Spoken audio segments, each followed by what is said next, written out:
This policy paper will address the collateral consequences of imprisonment that create obstacles to successful reentry. For the purpose of this paper, we will be addressing the policies of the federal government.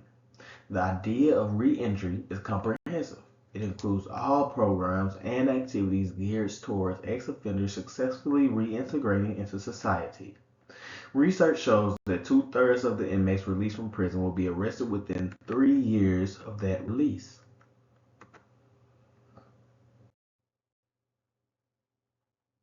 Previously, I discussed agenda setting, solutions, and alternatives to reentry.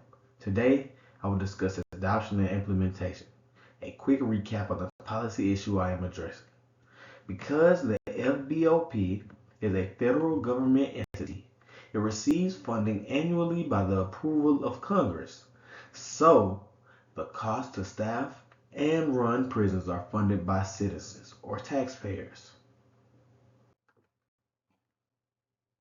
While research has shown that programs of education, housing, and employment help reduce recidivism, there is a lack of research on which specific programs address those needs and are successful in preventing recidivism. There is a lack of research due to a lack of program accountability. Too often, there has been not enough checks and balances on programs that note that they offer programs to meet the needs of ex-offenders. The issue of successful reentry into society impacts the public as a whole. As previously mentioned, taxpayers are often the victims of the crimes and are funding the incarceration and reentry programs. Because these problems largely impacts the public, the communities, victims, and law enforcement, this problem is huge. Research shows that up to 76.6% of released offenders with certain characteristics and criminal histories will return to prison. There are various policy alternatives to address the issue of prison reentry.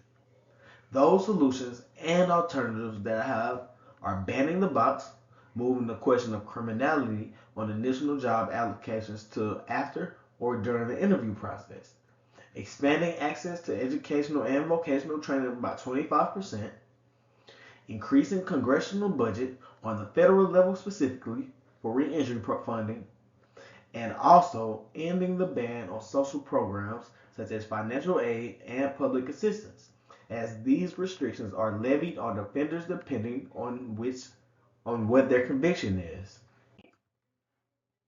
The alternative presented: banning the box, expanding access to education and vocational training, increasing funding for reentry, and ending bans on social programs represent doable avenues for supporting successful reintegration.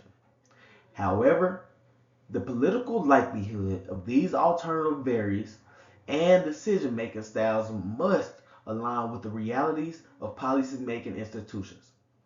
Of the possible policy alternatives, increasing access to education and vocational training by 25% is the most feasible to pass in this current political climate.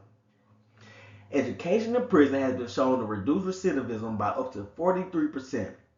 Instead of constructing this policy as an issue of leniency, policymakers from both sides of the aisle often raise this issue as workforce development, which then appeals to fiscal conservatives by drawing attention to the long-term cost saving through reduced incarceration.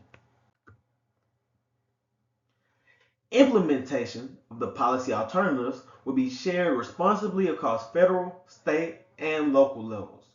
At the federal level, after the policy is adopted, the Bureau of Prisons, or BOP, and the Department of Justice Office of Justice Programs, or the OJP, would oversee the disbursement of funds and assure accountability.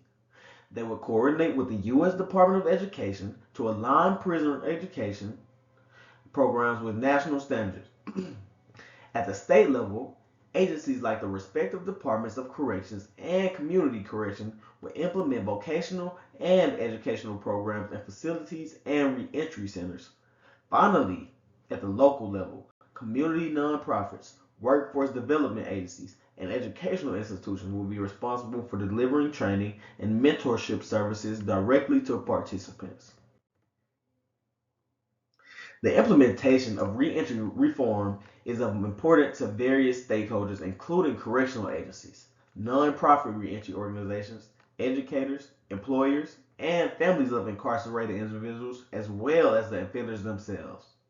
Correctional staff benefit from a safer prison environment where inmates are engaged in any type of programming, but specifically programs that help reduce recidivism, education and for example, education and vocational programs. Nonprofits and colleges gain opportunity to expand their outreach and receive federal or state grants. For this to be true, there must be reforms and additional policies must be adopted and implemented. There are over 1 million people incarcerated in the United States. The public deserves to have returned to them well-adjusted ex-offenders who are prepared to become productive members of society. Thank you.